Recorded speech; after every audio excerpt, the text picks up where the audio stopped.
Okay, this video is why I am a Christian, and in a sense, it's a little bit of a rebuttal of Bertrand Russell's famous 1927 lecture where he said why he is not a Christian, but it's more than that. First of all, we start with this painting right here, The Creation of Adam by Michelangelo. This is the greatest painting of all time, the most important painting of all time, and this summarizes what actually really matters. Mankind, the biblical worldview, created in the image of God. Therefore, man is part divine, part beast, but also part divine. God is the creator, therefore man can also be a creator. And therefore, being part divine, man is entitled to divine rights, right to his privacy, right to property, right to freedom, right to free speech. These all come from mankind creating the image of God, and that is also what was in the Declaration of Independence of the United States, these rights endowed by the Creator, as written by Thomas Jefferson and approved by the Continental Congress of that time.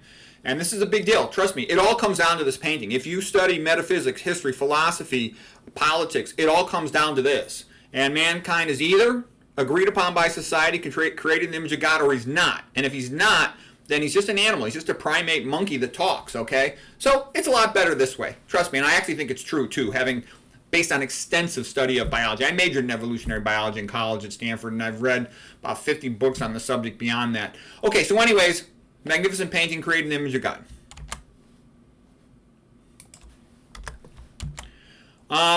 One of the other extraordinary things about Christianity is it produces the best art. There's lots of really smart people from all the different religions and all the different ethnic groups all over the world. But you know what?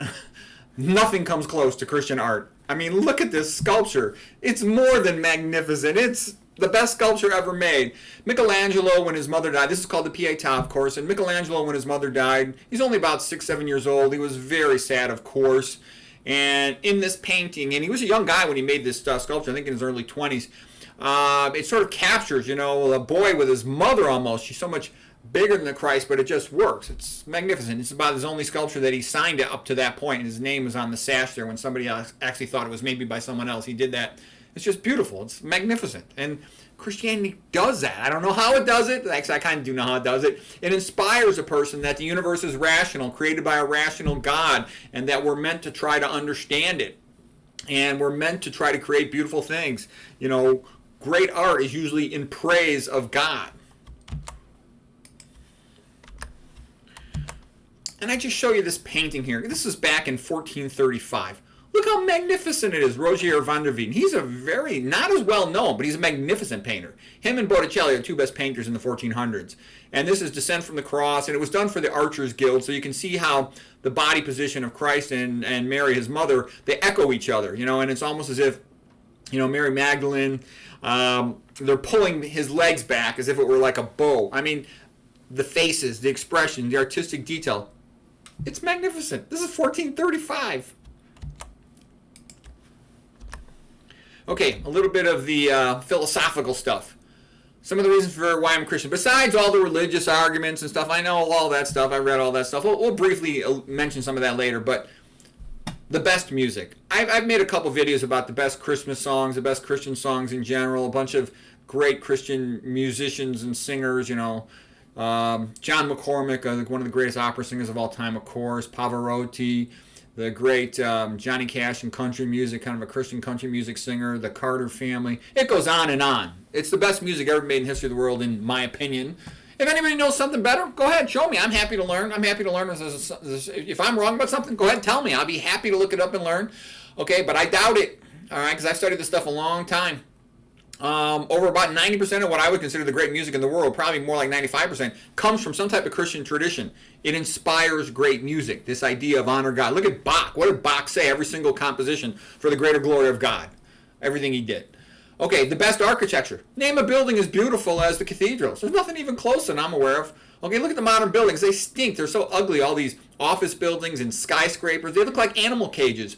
Tom Wolfe has said this. The modern office building looks like an animal cage, and there's always a statue of a turd in front. Modern art is fake. It's a joke. It's a bunch of crap. It's trying to make a chump out of people. You should reject it, because modern art reflects a society, and if we allow modern art to represent our society, that's like saying our society is a turd, okay? It's not good. Picasso's a phony. He was a communist. He's a piece of crap, okay? He's a con man. Don't fall for the BS. That feeling you get in your heart, this is good, this is beautiful, this is true, it's usually correct, okay? So you should trust it. Don't be bullied by some phony intellectual trying to tell you that modern art is good. It's a bunch of crap, all right? The best paintings, one after another. I'm going to show you a couple of magnificent paintings here in this talk, but for everyone I'm showing you, there's 100 other ones that are in that ballpark. Not quite as good, but in that ballpark. And I used to think only the Catholics painted magnificently, but the Protestants had some good work, especially in the 1800s with the pre-Raphaelite Brotherhood. They did some magnificent work, inspired as well by the help from John Ruskin. I gave previous talks about John Ruskin and the sort of Victorian Renaissance, if you will, and a little bit about the pre-Raphaelite Brotherhood as well. Okay, the best lecture, 1853 lecture by John Ruskin on the 3 ages of art. It's the best lecture ever in the history of art criticism. It's magnificent. Okay, way better than anything Oscar Wilde ever did. Come on. Okay, I like Oscar Wilde too. He's an Irish guy, but John Ruskin kicks his butt in art criticism. All right, best literature. Most of the best literature comes from the Christian tradition. The best novel, Les Mis by Victor Hugo. Actually, my favorite is Christmas Carol by Charles Dickens. Brothers Karamazov by Dostoevsky. And the simple reason is that that theme of redemption, it resonates with the human heart. That a person screwed up, and then they recognize it eventually, and then they try to make up for it. Like in Christmas Carol, when Scrooge turns his life around and becomes a good man, and he helps Tiny Tim to live. It's magnificent, okay? Atheism says that life is meaningless. How is life is meaningless going to inspire you to create great art? Okay, and I really like Ayn Rand. Even though she says she's an atheist, if you read Ayn Rand closely, and I've read her pretty extensively, she loves all the Christian writers. Her favorite writer by far is Victor Hugo. She says to read Victor Hugo is to have the feeling of walking into a cathedral. It's magnificent. And then she loves Dostoevsky. The two are like super intense Christian writers. And who else does she love? She loved Henry Sienkiewicz. He's a Polish writer who wrote Quo Vadis, another intensely religious book. And that's the book where St. Peter was leaving Rome in fear, and he saw Christ coming in towards Rome. And Christ asked him, where are you going? Quo Vadis. That's the name of the book, Quo Vadis. And then Christ said he's going back to Rome to be crucified again because St. Peter wasn't doing his job. So St. Peter said, okay, I'll go back to Rome. So anyways, that's an incredible story as well. Okay, the writing style of atheism tends to, modernism you can call it, is also, Ayn Rand describes it as a naturalistic style. It tends to highlight the vulgar. It's disgusting. It's sort of evil, and it's crap. It's no good. So basically, if you say that life is meaningless, where are you going to find a personal philosophy from meaninglessness? Nihilism, okay? It doesn't lead to anything. And my experience with atheists, there's a couple categories of them. There's the sad kids that are a mess, often, become alcoholics, drug addicts, or suicidal. If life is meaningless, why not get stoned and have a little fun in the moment and just end up being a screwed up loser? There's also people who sincerely are trying to figure out their beliefs. But then there's a third category. The most common category of atheists on the internet is people I think who are probably members of the Communist Party just trying to promote atheism. Because if they can dumb down society enough to buy that, then everyone's rights could be taken away. So it's amazing because you see all these angry atheists on the internet. Why are they so energized about it? Because they're trying to promote politics. Okay, all right. What else? Talked about Ayn Rand, how she loves all the Christian writers, and she herself had grown up in Russia as it was becoming communist, and they really mistreated her father. That pissed her off, and that lady is an incredible genius. Okay, best movies: Amadeus, Ten Commandments, with Cecil B. DeMille and Charlton Heston, The Wonderful Life. And again, there's this theme of redemption, okay, where, in The Wonderful Life, Jimmy Stewart learns to see life in a different way and realize how lucky he has it and gets that attitude of gratitude. That's the time back when a lot of movies were great. Modern movies are stink. They're made for, illiterate retards. A lot of action, thuggery, it's just titillation. It's just sort of superficial, cheap crap. I haven't had a TV, ever since I was a kid, and I don't even go to the movie theaters for decades because it's all crap. You can't produce a good movie when your baseline values are atheism. It doesn't produce anything of quality. It basically says a man has no soul. He's just an ape that talks, and this is just done, to take away his rights. It's sort of atheistic Darwinism is the two competing things in society are atheistic Darwinism and Christianity. I realize there's a whole bunch of other religions and a whole bunch of other cultures, but those are the two dominant ones, okay? Let's see, what else here? So atheistic Darwinism is the path to eugenics and communism and all that kind of stuff. It believes that people are just talking monkeys and they should have owners, and it's a justification for slavery. And all through history, you got to remember, slavery's been the norm and serfdom.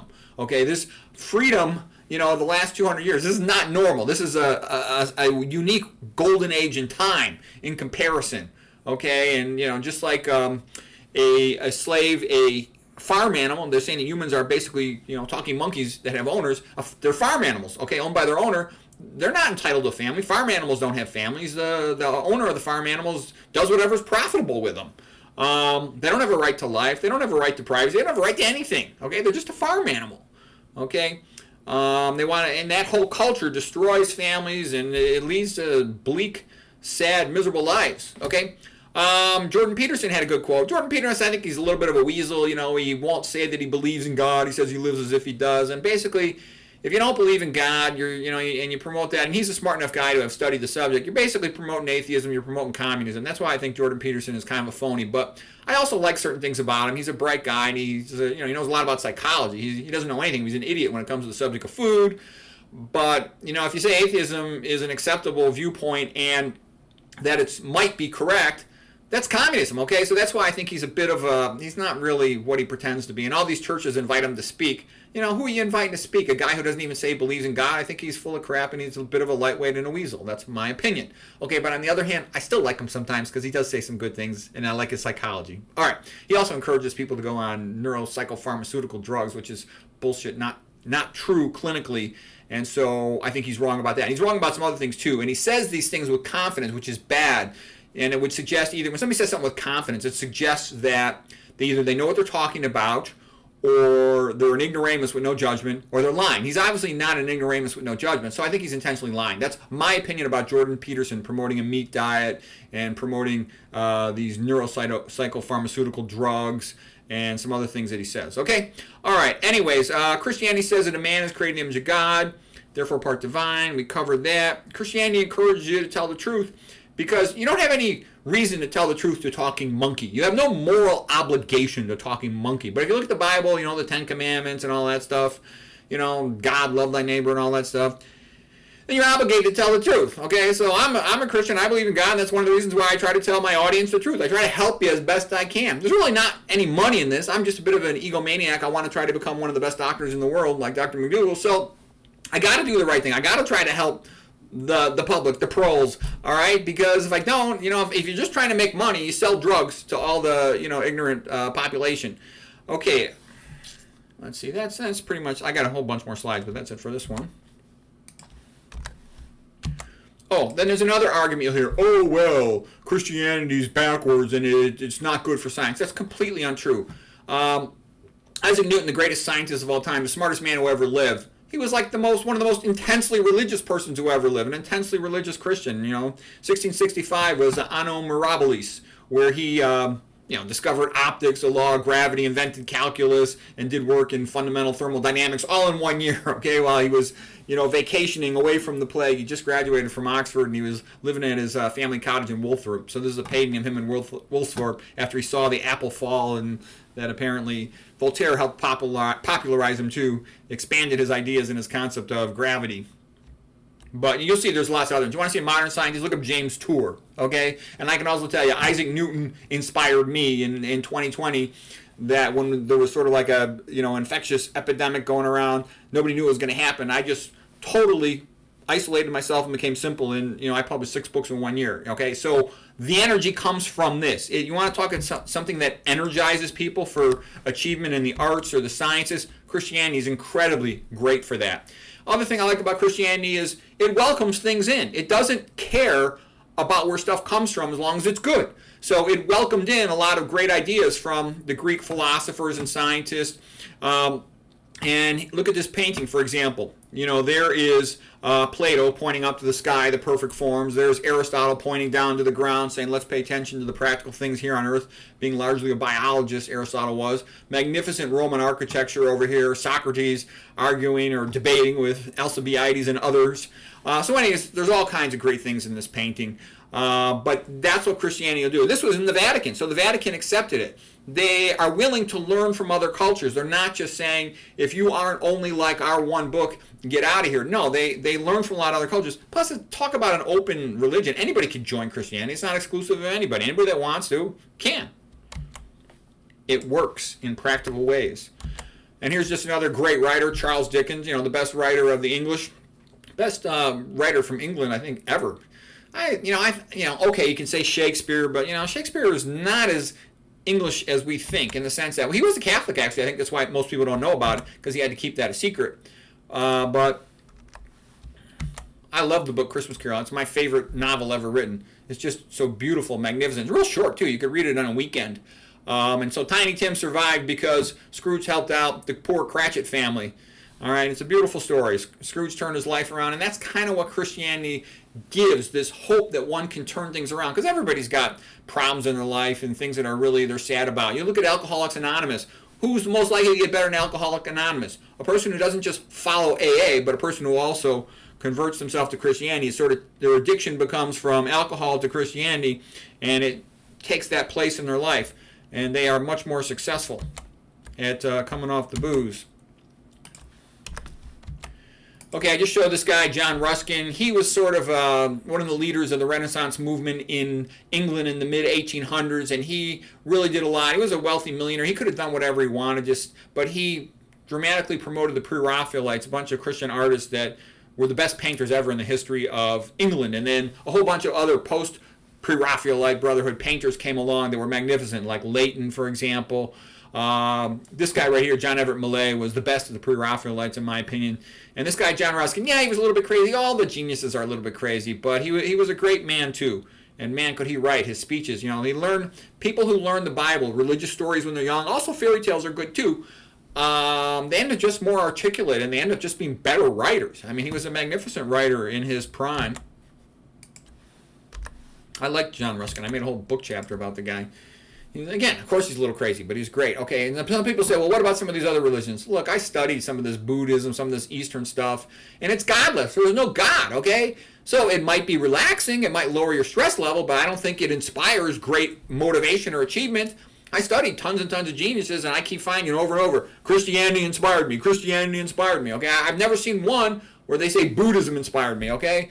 When Ashok, this, terrible, brutal conqueror, conquered India, what did he do? Like 2 weeks later, he says, oh, I've converted to Buddhism. I want everybody to convert to Buddhism. Sit around and meditate. He wants to pacify them, and I think that's partly why, meditation's so popular now, because it's like, go sit in a corner, say Om, and shut up, and don't give me any trouble, okay? It pacifies people. I don't think it energizes people. That might be good if you're trying to lower your stress, but, I wanted to be strong. I wanted to be smart. I wanted to have the energy to crank out a book chapter in a day, be able to work 12 hours straight intellectually. That takes a lot of energy and concentration, and Christianity helps people to get that.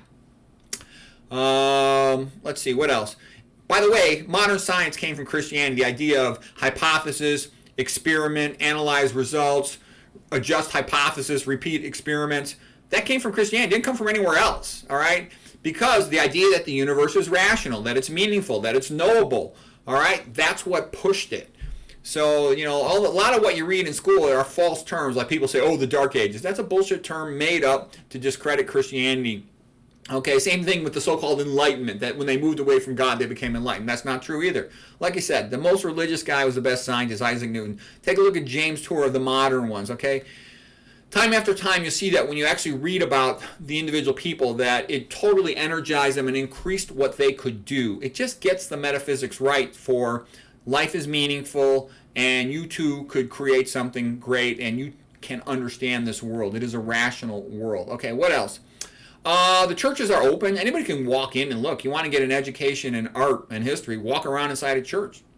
Lots of them are beautiful. The older churches are more beautiful. Nowadays, a lot of the churches have been taken over by jerks, idiots, and scumbags, and they're almost like just a meeting place, and they're not that good. But you go to more of the older churches, especially the cathedrals, they're magnificent.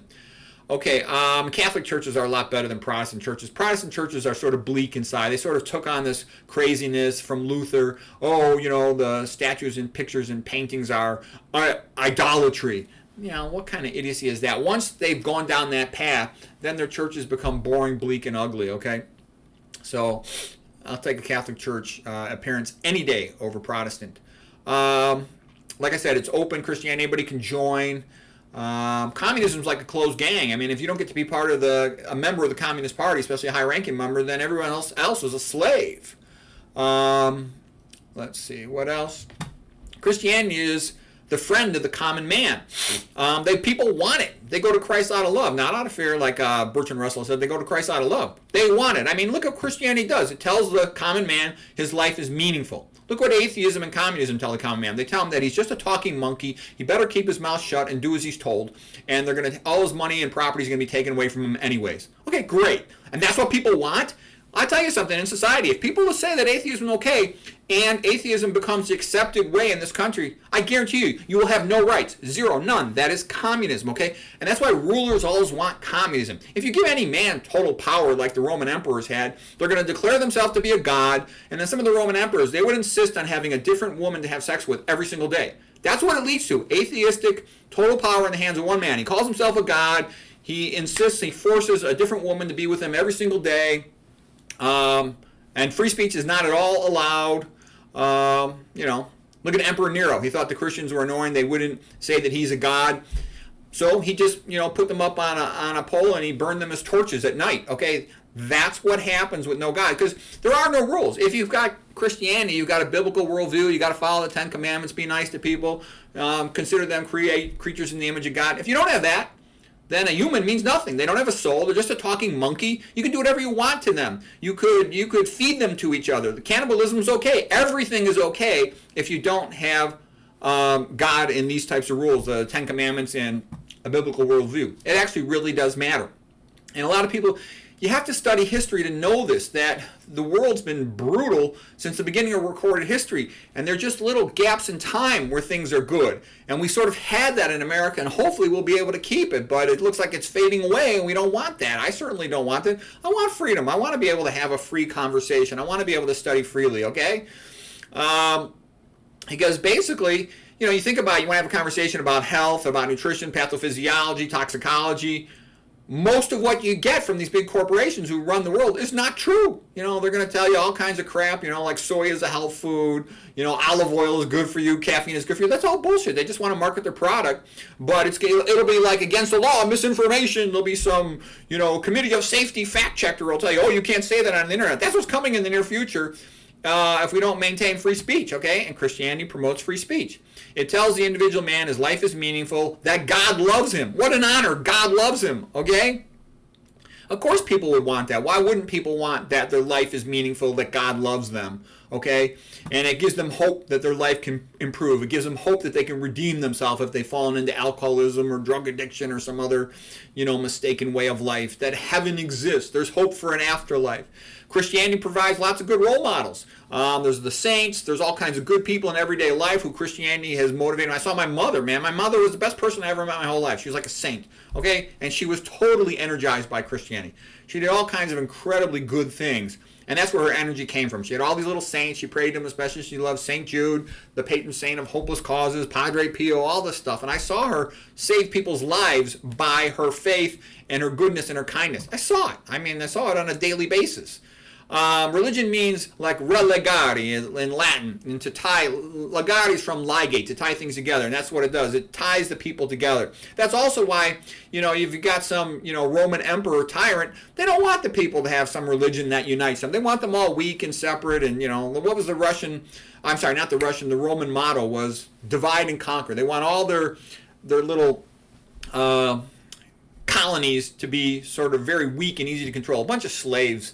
Okay, Christianity is complementary to laissez-faire capitalism. That's not rigged. So laissez-faire capitalism is the best possible economy, not rigged. And that together, that combination, creates wealth and freedom. That's as good as it gets. Study it around. You look for golden ages in society, that's what you're going to find, okay, in the modern world the last couple hundred years. Okay, and one of the most things that's underrated is how great things were in the 1800s. And Ayn Rand talks about this too. So much great literature came out of that time period. There's plenty of bad stuff too, but tons of great stuff. There's always going to be bad stuff, but a lot of times there's not even any good stuff. Okay, nothing good comes from Soviet Russia. It's a shithole. Okay, nothing good comes from communist China. It's a shithole. Okay, so at least if you've got Christianity, you're still going to have some bad stuff, but you can at least have some good stuff too. What about people who say Christianity is not true? I would tell them, there's a lot of stuff. If you want to read about Christian apologetics, The Case for Christ by Lee Strobel is the best introductory book on the subject. I've read a bunch of books on the subject. That's the best one. He was like a journalist, and he's a really good, entertaining writer. He actually was an atheist, and he didn't like his wife being Christian. Then he studied it, and he converted to Christianity, and he became a priest, a pastor, okay? It's amazing how often I've seen lots of people do that. They want to debunk Christianity, and then they study it, and they're like, oh my God, this is the right religion. This is the best one, okay? That happens all the time. You'll see that if you start studying Christian apologetics. Okay, does God exist? The best book to get introduced to the question of whether or not God exists, I made a whole other video about this, is Atheism Dead by Eric Metaxas. That's the best introductory book on the subject. There's lots more. I'm not going to get into all the apologetics at this time. So that's where you go if you want to study that aspect of it. It produces the best art, the best architecture, the best music, and it produces very nice people. I mean, there's lots of really nice people from all kinds of different groups, but Christianity makes Christians a lot better than they would be if they didn't have it. I can say that from a lot of experience. I know Christians who've become atheists, and a lot of them, they just turn into shitheads. The ones I know turn into alcoholics, drug addicts, commit suicide, they're less resilient, they drop out of school, they're screw-ups. And then you go on the internet, all these ones that are members of the Communist Party, they're real nasty, and they pretend they know what they're talking about. It's all BS. But low IQ people are tricked by that. Let's see, what else? Atheistic Darwinism, it's the highway to hell. It's the highway to Stalinism. Hell is basically life without God. It's like living in a subway all your life, like Plato's cave. It's worse than that. Okay, here's Proverbs 16:25. There is a way that seems right to man, but its end is the way of death. The left brain is sort of the so-called rational, logical brain, and when that takes over, it sort of thinks it's right. And you look at the French Revolution, what an awful disaster that was, and that's what you get with atheism. Okay, then look at in comparison, look at America in 1776. That was a God-based people, and that was a great thing about freedom. Okay, there's really a big difference between America's transition to freedom in 1776 versus what happened in France in 1793. Atheistic communism hates the common man. It says he's just a talking monkey and he better be a good slave or he'll get his butt kicked. And then people say, well, what about the Spanish Inquisition? The Spanish Inquisition was bad. Yeah, the Spanish Inquisition was bad, but it was run by the king, okay, and he used it as a political tool to get his enemies. And he killed, the Spanish kings over the years killed about 2,000 people in 400 years. Of course, that's awful, that's bad, that's terrible, but it's no comparison to like a communist government. Take a look at Stalin. Stalin killed 65 million people, mostly Christians, in 40 years. Oh, communism doesn't want Christianity. He plowed over 48,000 churches and killed 65 million churches. That's what communism is all about. And if communism comes to America, I guarantee you, they're going to kill or imprison all the Christians. They're going to bulldozer, knock down all the churches, and everyone else is going to be made into a slave. That's what communism does, okay? Other than the Communist Party. All right. They don't want anything that makes people happy or united. They just want them to shut up and be good little slaves. Okay, atheistic Darwinism, it causes poverty and misery. It's a disaster. Ann Coulter had joked that communism in Russia created 70 years in a row of bad weather. The joke being that once the farmers no longer could profit from their work, they did as little as possible.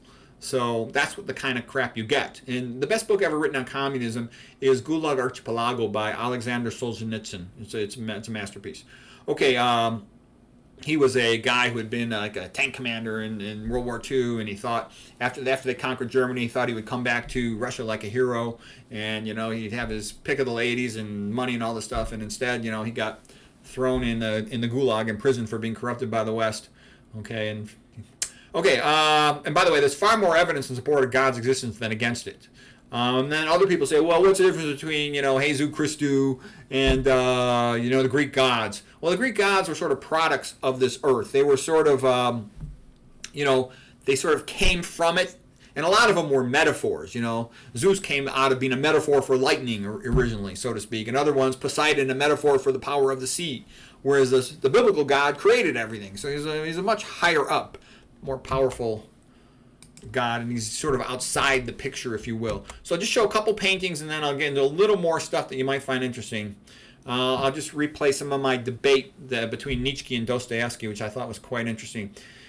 It gives a structure to a way of life. You know, these are the 7 sacraments of the church by that same artist from earlier, Roger van der Weyden, in 1445. You know, it's sort of like a baptism, you know, communion, and the death, and all these other things, how they all go together, the Easter, the Christmas. It provides a structure to the year and the saints' days. Some people say, oh, isn't worshiping a saint?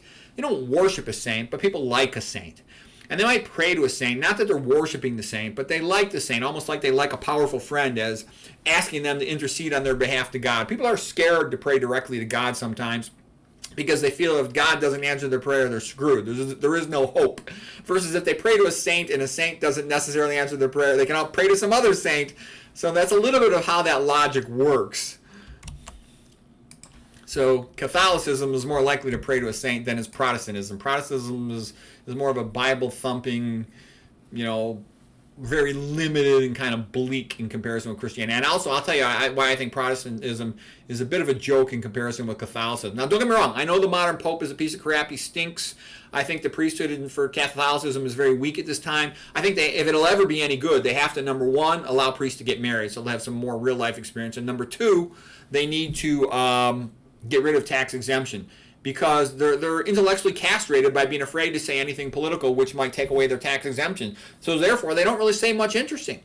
And now, don't get me wrong, I think it's good for kids to go to Catholic schools because they learn morality. At a public school, you learn immorality. Okay, at a Catholic school, you learn morality. They're not that great for academics, but the public schools are even worse. Okay, anyway, here's just a couple quotes from some famous people and some famous scientists. Louis Pasteur: the more I study nature, the more I am amazed by the Creator. Science brings men nearer to God. And you'll see there's tons of them that are like that. I didn't even want to collect them all. I got stacks of those quotes, and it's such a obvious thing. It's not worth going all into. Here's a nice painting. This is by Arnold Freiberger, The 10 Commandments. Rather awesome painting there. And it's got rules. You're supposed to behave. You're supposed to be nice. Okay, and then there's the idea of the Last Judgment, which helps teach kids morals. You know, you say, well, if you're good and you honor the rules of God, you'll get to go to heaven in the afterlife, and that's sort of what heaven is, life with God, and hell is life without God. If you reject God and His commandments, you go to hell. And so people need something to motivate them. You need to teach kids morals and religions when they're young. If they don't get it when they're young, they'll probably never get it. And there's a great quote by Voltaire. Now, Voltaire is a bit of a mixed bag. On the one hand, he was largely a villain and anti-Christian in a lot of ways. In other ways, he was very Christian. And, you know, one of the things Voltaire says, even if God didn't exist, we would have to invent him. I want my doctor to believe in God, and my lawyer and my tailor, because if they don't, they might rob me. And that's true. People have a lot more morals if they believe in God and, you know, respect for the individual. Ayn Rand had said the individual is the smallest minority in society, and I think that's important to remember too. Okay, another nice thing about Christianity, it loves and honors the family. It puts the family on a pedestal of what one should love and respect, and I think that's important. If you don't honor and love and respect the family, then your population's likely to go extinct, okay? You know, Jordan Peterson had said that same thing in so many ways, and everybody who studied societies knows that you have to love children and want to nourish and help them and develop them if you're going to have a successful society that continues on, okay?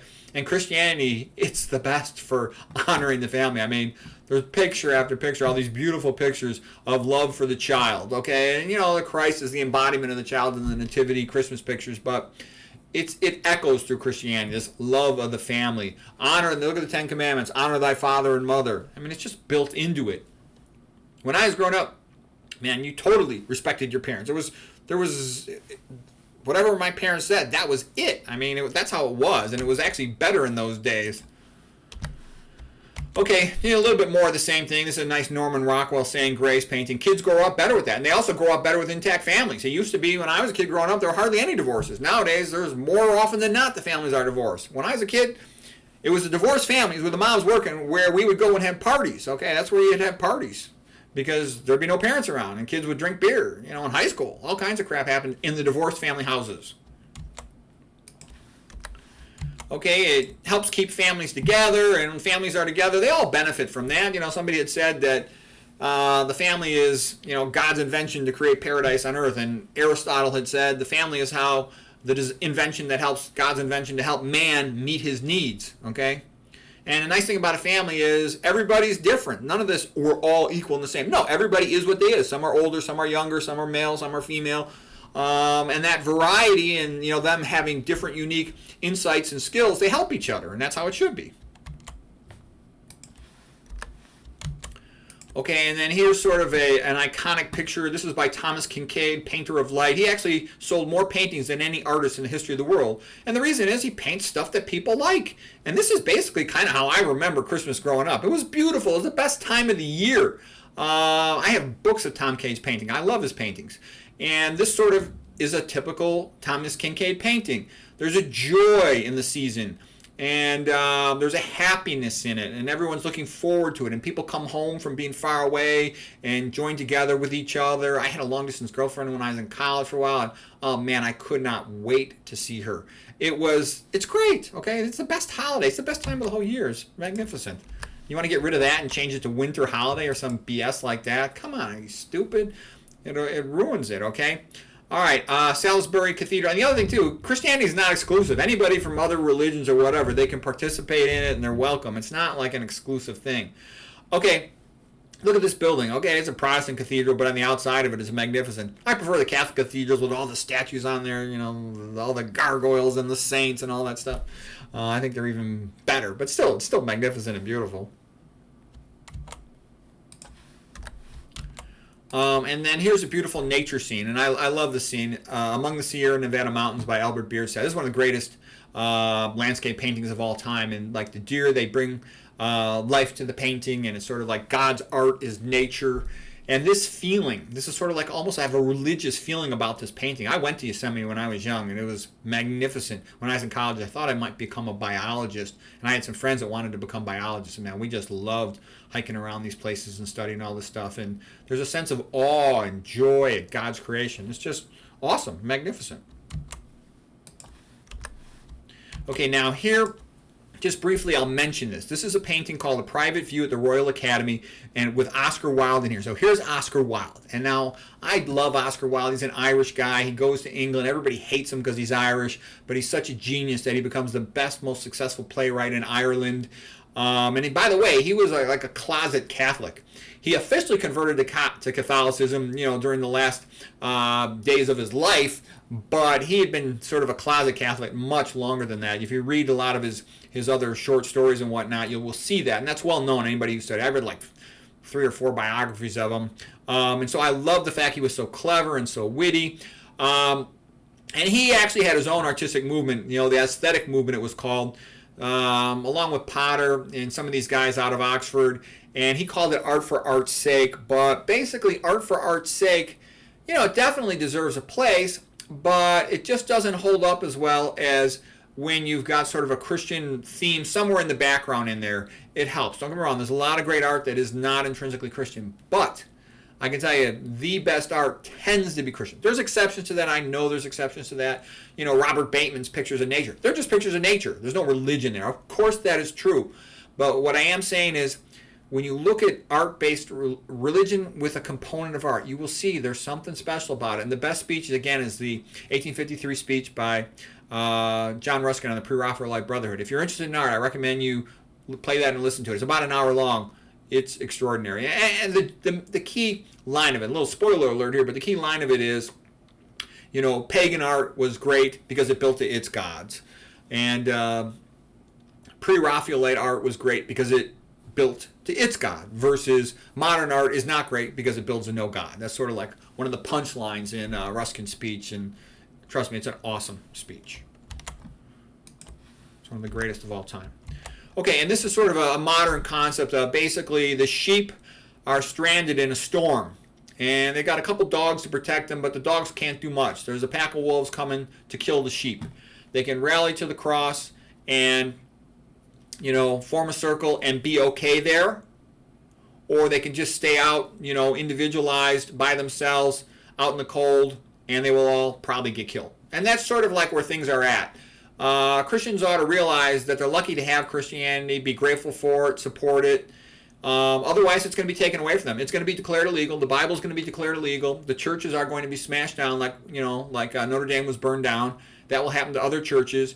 It will be declared, illegal, hate speech or some other BS like that, and that'll be the end of Christianity. And that'll be the end of having families and everything else. If you think I'm joking, it's because you haven't studied it. Study a little history. You'll see that that is the case. Look at Plato. Even Plato, back, in 400 BC, he was pissed off that Sparta had conquered the Athens, and so he was pushing for eugenics back in ancient Greece because he felt that's the only way they could stand up to Sparta. And what I'm saying is, in other countries, man, Christianity is illegal. They'll just, throw you in jail, take your kidneys out, and sell your kidneys. Okay, that's what happens in a lot of places. It's not good. All right, so I'm just telling you, cherish it while you can and support it. You want to have nice art, music, and literature and freedom. That's where it's going to come from. And if you don't have that, you're not going to have those things. Okay, and so, to me, it's an obvious choice. You want beautiful art, beautiful music, beautiful literature, or do you want this type of crap? This is what we're sort of headed to. Here's Cemetery Entrance by Caspar David Friedrich. He's a great landscape artist. And here we're sort of walking in, and these paintings, they're kind of sad. This is Monastery Burial Ground, again by Caspar David Friedrich. He was a Lutheran German romanticist type artist. It reminds me of Charles Dickens' book, The Christmas Carol, where, the ghost of Christmas future was saying, do you want this future? No, America doesn't want this future. We want freedom. We want free speech. We want love. We want nice music. We want Christmas holiday. And so this one's called Abbey in the Oakwood, and this looks to me totally like the stuff from the movie The Ghost of Christmas Future. Caspar David Friedrich. The official name is Abbey in the Oakwood. At first I couldn't find the name for it.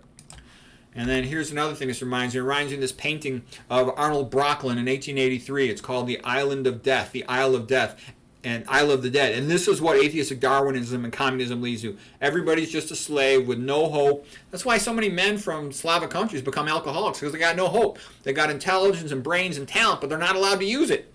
And so this is the bleakness of what that's headed to. And it doesn't have to be that way. Instead, it could be, let me show you the next slide here. It could be like this. Same artist, Arnold Brocklin. This one's 1888. He made The Island of Life.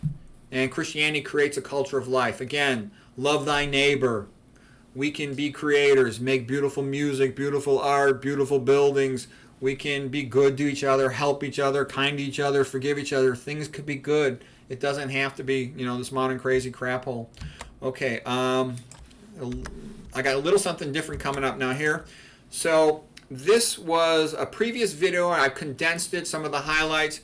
There's a great debate, and it's actually a philosophical debate where I just took quotes from Nietzsche and Dostoevsky and had them in a discussion about whether or not there should be religion. He was the greatest anti-Christian philosopher of all time. He declared that his name should be the Antichrist. He specifically said, Nietzsche, that his goal was to destroy Christianity. Whereas Dostoevsky was quite the opposite. Dostoevsky sensed that Russia was either going to become more Christian or it was going to deteriorate back into an awful form of slavery and cruelty. And obviously he was right. And that's what the Brothers Karamazov book is all about.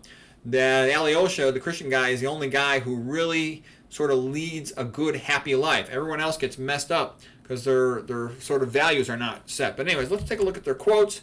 I think you might find this interesting. Okay, in this corner we have Friedrich Nietzsche, the Antichrist. Okay, in this other corner we've got Nietzsche, by the way, his book, Ecce Homo, where he said, Behold the Man, he wanted his book to replace the Bible. He felt that the Bible was no longer necessary. People could just read his book. Okay? In a godless society, the ruler is God, and Nietzsche thought that he should be the equivalent of God in the modern world. Okay, Dostoevsky lived from 1821 to 1881. He was a Russian Orthodox Christian. And by the way, in 1860 in Russia, 10% of Americans were slaves, but 90% of Russians were slaves or serfs. Dostoevsky wasn't an aristocrat, but he was also above being a serf. His father got killed by the pissed off serfs. Okay, let's see. Okay, the next thing we're going to get to the real debate. That was just the intro. Okay, so it starts with Nietzsche. He says, He who has a why to live can bear any how. To live is to suffer. To survive is to find some meaning in the suffering. Dostoevsky. The mystery of human life goes beyond just staying alive. It seeks something to live for. Nietzsche. Great intellects are skeptical. There are no facts, only interpretations. I cannot believe in a God who wants to be praised all the time. The strength of a person can be measured by how much truth he can tolerate, or more precisely, to what extent he needs it to be softened, sweetened, muted, or falsified. You wonder, where has your God gone? Well, I shall tell you. Your God is dead, and we have killed him, you and I. What did we do when we unchained the earth from the sun? Whither is it moving now? Has it not become colder? Is more and more night coming on all the time? How shall we console ourselves? I come too early. This event is still on its way. It has not yet reached the ears of men. That's Nietzsche. So God is dead and we have killed him, according to Nietzsche. Dostoevsky says, if you were to destroy in mankind the belief in immortality, not only love, but every living force maintaining the life of this world would at once be dried up. Moreover, everything would be immoral. Nothing would be unlawful, not even cannibalism. And that's from Brothers Karamazov. If there is no God, then everything is permitted, including cannibalism. Nietzsche says, your God is dead and you've killed him. Get over it. Dostoevsky, if there is no God, everything is permitted. Okay. Nietzsche, I philosophize with a hammer. If God is dead, there is no such thing as morality. It's like Darwin and Spencer. Remember, atheistic Darwinism, they go together.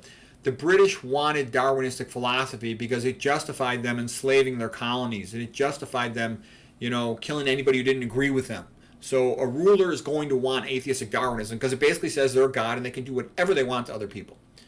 Nietzsche, now we're continuing with the debate, says, verily, I have often laughed at the weaklings who thought themselves good because they have no claws. Okay, here's a quote by Paul Johnson, a little interlude in the debate between Nietzsche and Dostoevsky. He's sort of the great English historian. He says, man owes his humanity to the notion of God. And if this notion disappears from his thoughts and his vocabulary, then humanity would disappear too. Man without God is a doomed creature. The history of the 20th century proves this view, that as the vision of God fades, we first become more clever monkeys, then we exterminate each other. Okay, so Nietzsche continues. Christianity is the snake that swallowed its own tail. Your churches are not churches. They are just tombs for a dead God. After coming in contact with a religious man, I feel as if I must wash my hands. There is not enough love and goodness in the world for us to give it away to imaginary beings. Dostoevsky. Even those who renounce Christianity and criticize it, in their innermost being, they still try to follow the Christian ideal. No one has been able to create a higher ideal of man and virtue than the ideal given by Christ. Nietzsche. The New Testament is too rococo. Upon reading the New Testament, one feels as if they are reading a Russian novel. Mystical explanations are thought to be deep. The truth is they are not even shallow. A casual stroll through the lunatic asylum shows that faith does not prove anything. Dostoevsky. Do miracles create faith, or does faith create miracles? Nietzsche. Christianity is the religion of pity. When one gives up on Christian belief, then one deprives oneself of the right to Christian morality. Christianity is a religion of poor people, of slaves, illiterates. Why should a religion of inferior people control superior people? It is time to go beyond good and evil. I condemn Christianity. I am the Antichrist. Okay, a little intermission and some commentary from the judges of the debate. We've got some ancient philosophers. We're like in Elysian fields here where they can participate in this discussion. So Plato says, the best way to control the ignorant masses is with noble-sounding lies. Plato was sort of the big popularizer of this idea that you should lie to the public because they're too stupid to understand the truth, and it makes them easier to control. And you all know the metaphor of Plato's cave, of course. Will Durant says, the philosophes, like the atheist philosophers in France in the 1700s, they don't need religion. That's like Voltaire and Diderot, for example, Robespierre. But the average man wants it. Religion tells the average man that his life is meaningful. The atheism of the philosophers leads to despair for the average man. Rip Van Winkle. The philosophers aren't the only ones who don't like religion. Rulers don't like religion. It's too emotional. If the rabble starts thinking that their lives have meaning, they might want more freedom or property, and that could be expensive. Okay, here's a quote from Joseph Stalin. The Communist Party cannot be neutral toward religion. The Communist Party stands for science, and all religion is opposed to science. Stalin. And by the way, that's an absolute joke. I can tell you what happens if you take religion away from science. Look at Harvard. Harvard was originally a religious college. Now that Harvard is atheistic, it's a piece of crap. I can tell you this. I will debate any doctor from Harvard Hospital on the subject of chronic disease. They stink. They're crap. I have all their books, okay? I've read their books. They are wrong on every single chapter in regard to chronic disease, okay?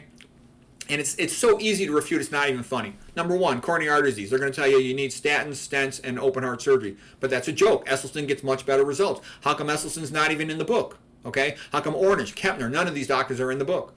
Autoimmune disease. They don't even mention leaky gut. But we know, people who study nutrition, that leaky gut's the most common cause of autoimmune disease. How come that's not in the book? Because you make a lot more money selling drugs, okay? And it goes on and on. Hypertension. They say 95%, 95% of hypertension is idiopathic, essential hypertension. No one knows the cause.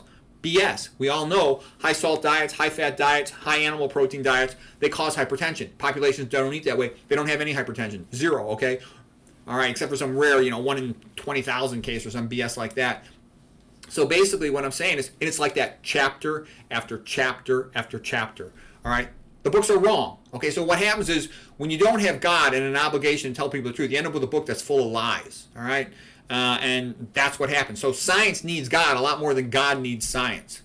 You don't need God to do a single individual experiment, but you need God to motivate scientists to tell the truth. Right now, the way a scientist makes money for a university, a big, Ivy League medical center, for example, is they have to please Big Pharma because that's where all the money is. They have to promote a drug because that's how you get money. You don't get money for telling the truth. There's no money in this. I do this website just as a hobby. I want to try to help people, but I don't make 10 cents with this website. Okay, let's see, what else? Plant Man Prometheus. This, by the way, comes from a book, one of my books. I don't even remember what book this was. I had all these debates in there. Okay, Plant Man Prometheus. Religion and Freedom. I think it might have been my Journey to Optimal Health book. Okay. Plant Man Prometheus. Religion and freedom and speech are the power of the poor, and that's why rulers forbid religion and censor speech. The rulers do not want the ignorant masses to expect forgiveness or to have hope. Nikita Khrushchev. Okay, you can decide. Do you like the philosophy of Jesus Christou, love thy neighbor, forgive, and all that stuff, or do you want the philosophy of Nikita Khrushchev? Here's Nikita Khrushchev, the leader of Russia in the 1960s. We have no use for the policy of the Gospels. If someone slaps you, just turn the other cheek. We have shown that anyone who slaps us will get his head kicked off. Okay? Yeah, what a nice country, Russia in the 1900s. What a shithole. Okay, Plant Man Prometheus. Rulers want the masses to be subliterate laborers. They don't want them to be self-righteous, liberal arts, hyper-educated types. There's been a push in this country to try to get rid of the liberal arts in universities. Liberal arts, even if a person's going to science, they should still study the liberal arts. It teaches them to be more articulate. It teaches them to think more effectively. Okay, rulers prefer Darwinian atheism. Talking apes do not have any rights. Alexander Solzhenitsyn, author of Gulag Archipelago, said this: the reason all of this happened, meaning communism in Soviet Russia in the 1900s, and Stalin killed 65 million Russians, is because the people had forgotten God. If you don't have a God-based worldview, guess what? Then you're just a talking monkey and you have no rights. And it doesn't matter what the individual feels. It's what society agrees upon, because that's what sets the pattern for the laws. Charles Leibniz, the great co-inventor of calculus, okay, here's what he said. There is only either God or nothingness. You either believe in God and have a God-based society, or you don't. And if you don't, then you're just a talking monkey by modern atheistic Darwinism standards. And that's why you have to have God. I believe in God based on all the scientific evidence. Okay? And the other thing, too, people are going to say, oh, well, that you're stupid and that Darwinism explains life on Earth. That's ridiculous. Okay? Darwinism has nothing to do with life on Earth. Let me explain that point, that statement. The origin of life is prebiotic. It comes from geological chemistry. There was no life. Okay, so it had to come from somewhere. And God's the only way to explain it. Believe me, it is so complicated just to have one individual cell that it can't be explained by so-called RNA world or protein world. Believe me, I spent many hours of my life studying all that stuff. Study James Tour if you want to understand a little bit about origin of life, how complex it really is. All right, to T.S. Eliot quote, "If you will not have God, and he is a jealous God, then you should pay your respects to Stalin." Plantman Prometheus, "Rulers prefer the populace to be passive and dull, like cows." That works well because most people prefer to be that way. Martin Luther said in the 1400s, 1500s, this was said actually, "The ordinary person, especially in the villages, knows absolutely nothing. They live like simple cattle." Actually, yeah, the good quote by Cicero. Cicero as well had said, "To not know what happened before you're born is to forever remain a child." And most people, they don't read a single book in their life outside of what they had to read in school. So they're just illiterate, functional illiterates. And they don't know any history. You have to know some history to put this all into perspective, okay? If you don't know any other history, at least study the 1900s, okay? What happened in Soviet Russia, what happened in Nazi Germany, what happened, in the United States, what happened in Vietnam, Cambodia. At least know that. I think it's much better to also have a good sense of the Greeks, the ancient Greeks, have a sense of the Renaissance, know the Bible, okay? It's good to know all that stuff, all right? I like knowing about what happened between England and Ireland. I found that was very useful to understand. Plantman Prometheus continues. Oh, no, actually, here's a quote by Nietzsche. "Martin Luther killed the Renaissance." Okay, Plantman Prometheus. He was like the narrator in one of my books, Plantman Prometheus. "Darwinian atheism makes the ruler become God, enables the ruler to do whatever they want. Anything bad they want, they can do it in Darwinian atheistic communistic society." That's why they want it, okay? For the ruler, it's the greatest deal. He can insist on a different woman's forced to be with him every night. He can insist that all his enemies, are have their kidneys taken out and sold on the black market for transplant, okay? He can do whatever he wants. Okay, Carl Jung has a quote. "In order to free the sovereign from restrictions, it tries to cut the ground out from under the religions, to prevent the individual from relying on anything but itself. It is possible to have an alternative point of view only when there is a point of reference outside the mainstream. The religions that give or claim to give such a standard, they thereby enable the individual to exercise his judgment, to think outside convention. And these religions tend to teach that there is another authority, one that is opposed to that authority of the world. So that's another reason why rulers, they don't like religion, okay? They don't want people free thinking and thinking that things should be better than they are. No way. They want them to shut up and be good slaves." Okay, Alexander Solzhenitsyn, let's see, what else did he say? He says, he came and gave some speeches in the United States. He said, "The generations now coming out of the Western schools are unable to distinguish good from bad. Even those words are becoming unacceptable, intolerant, okay, judgmental, hate speech, all bullshit. People should be allowed to have an opinion. This causes impaired thinking ability. Just as King Midas turned everything to gold, Stalin turned everything to mediocrity." Yeah, look at Stalin. Look at the 1900s. Nothing good came out of Russia. They had some good athletes because the athletes were really professionals, okay? They didn't produce any art or any music or anything, all right? I had friends that were Olympic athletes, all right, and they were, practically starving with no money. Meanwhile, the Russian guy, for being a star athlete, let's say on a wrestling team, he would have his own apartment, etc., etc. Okay, so here's Solzhenitsyn continues. "Atheism was at the core of the entire Soviet system. Atheism is what makes it possible. To do evil, a human being must first of all believe that what he is doing is good.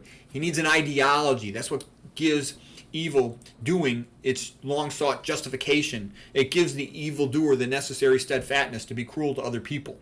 So atheism is where this all comes from, and so that's why you should not let it slide, because atheism is a way to destroy your families, to destroy freedom and wealth and private property and all these other things we love in this country. We could end up like Soviet Russia in the 1900s, or even worse, because nowadays I think it would be even worse because of all this modern computer stuff. They can run it on artificial intelligence, and it's just going to be brutally cruel and evil, and you'll have no recourse. You're just going to be dealing with an artificial intelligence machine, and it will just screw you over, social credit score, all this other BS.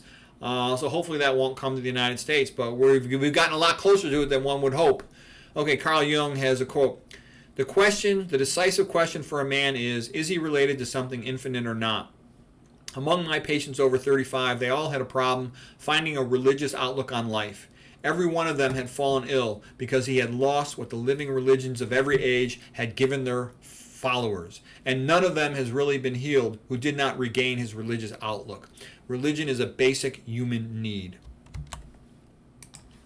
Yeah, religious people are healthier and they live longer. Okay, now we got just a little bit more of this debate. I think I got about 2 more slides, and we're almost winding down here. Okay, now Dostoevsky speaks. God and the devil are fighting for the heart of man. Nietzsche, I will believe in your Redeemer. when Christians look a little more redeemed. Dostoevsky. What is the use of Christ's words unless we set a good example? We are all responsible for everyone, and I am more responsible than anyone else. Nietzsche. Your God is dead and you have killed him. Dostoevsky. If someone proved to me that Christ is outside the truth, then I should prefer to remain with Christ than with the truth. If you drive God from this earth, we shall shelter him underground. Voltaire pops in with a comment. If God did not exist, we would have to invent him. I want my doctor and Taylor to believe in God so they don't rob me. Okay, now here's from the book Brothers Karamazov, the chapter on the Grand Inquisitor. And by the way, there's a lot of people, myself included, consider this the best book chapter in any book ever written in the history of the world. All right, so the Grand Inquisitor. And what had happened is Jesus Christ had come back to earth. It was set sometime, let's say, around the 1600s, and there was a Spanish Inquisition, and the Grand Inquisitor was the leader of it. And at first, Jesus Christ had been seen by the people, and they loved him, and everyone was so happy, and it was all wonderful. But then the Grand Inquisitor found out about him and threw him into prison. And the Grand Inquisitor then goes in to talk to him, and he says, Why hast thou come to hinder us? For thou hast come to hinder us, and thou knowest that. But dost thou know what will be tomorrow? I know not who thou art, and care not to know whether it is thou or only a semblance of him. But tomorrow I shall condemn thee, and burn thee at the stake as the worst of heretics. And the very people who have today kissed thy feet, tomorrow, at the faintest sign from me, they will rush to heap up the embers of thy fire. Knowest thou that? For 15 centuries we have wrestled with thy freedom, but now it is ended and over for good. Today men are more persuaded than ever that they have perfect freedom, yet they have brought their freedom to us and laid it humbly at our feet.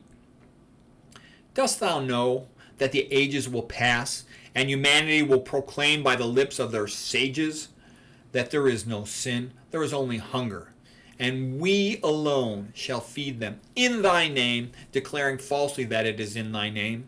And in the end, they will lay their freedom at our feet and say to us, Make us your slaves, but feed us. Okay, this is the last slide. Plantman Prometheus speaks up. Smart people like freedom. Do you know why smart people like freedom more than stupid people? Because a stupid person never says anything interesting. A stupid person can't challenge anything. A stupid person doesn't have the ability to speak in an unconventional way because they don't know anything. Versus, I get nervous sometimes. Okay, I'm a doctor and I recognize that, the Ivy League textbooks are pieces of crap and they're like wrong on, 4 out of 5 subjects. Okay, so I need the freedom to say that. Okay, Stalin, if his Communist Party scientists, somebody disagreed with his Communist Party scientists, they would put the guy in jail, okay? And there has been some bullshit on the internet where people get in trouble for so-called misinformation. They're not allowed to have an opinion on subjects. People should be allowed to have an opinion on subjects. And it's the best scholars, the best scientists, the best doctors. They're the ones that are going to challenge conventional opinion. Look at McDougall. Can you imagine if, the dairy industry ran the Communist Party? Then to criticize dairy would be misinformation, okay? Okay, Grand Inquisitor speaks up now. Actually, there was a little bit more coming from the Grand Inquisitor. I had one more quote from him. This is the last quote from the Grand Inquisitor. By insisting on freedom of choice, you have limited salvation to only thousands of people. But what about the millions of people who can't handle freedom? You make a mockery of them. Why hast thou come to hinder us? We have corrected thy work and have founded it on mystery and authority.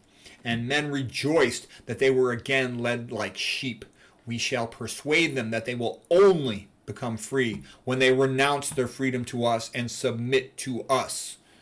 Thou shalt see that obedient flock, who had a sign from you, heap up the hymners. I don't know how I threw that quote in there. All right. So anyways, the gist of it is the average person just wants to be told what to do. They don't want to think. They don't want to read. They don't want to learn. And there's a lot of truth in that. But, it's good that everybody's allowed to have free speech. And, and that's kind of, we can go off on all kinds of side tangents here. So I don't want to go off on a bunch of side tangents. This talk's actually gone on pretty long already. But there was a little more here. Silicone Man. This is, again, it's from my book. Silicone Man says, that's right. The average man doesn't care about freedom. He doesn't want the vegan diet. He doesn't want all this stuff. He doesn't care about books or history or the Greeks and the Romans. None of this stuff. He doesn't care. He doesn't care about the Renaissance. The average man wants beer and pizza and a woman, okay? He just wants social media on his phone and TV. That's it. He's just a talking ape. Plant man Prometheus. We are more than that. We are created in the image of God. Silicone man. You can't prove that. All the biology teachers in all the high schools and all the colleges, they say that man is just a talking ape, a monkey. Plant man Prometheus. That's because they get fired if they mention intelligent design. By the way, I believe in intelligent design. Just so you know, I'm an A+ student in evolutionary biology at Stanford, which is a Harvard equivalent school. And I can tell you, I believe in intelligent design based on extensive study of the subject. And there's numerous other biology experts who will tell you the same thing. Scientists try to pretend they know far more than they do. And, you know, it's just like Big Pharma can't compete with the vegan diet, not even 1% success of the vegan diet. And so that's what it is also in a lot of the science stuff. Silicone man.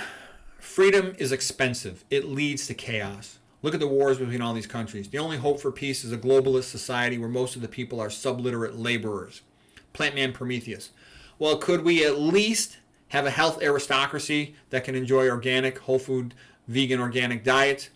That be available. Could we at least be allowed to have books and learn about history and art and philosophy and religion and true science? So anyways, hopefully it won't ever get that bad. But anyways, that summarizes why I think Christianity ennobles people and energizes them and leads to great achievements that benefit everyone.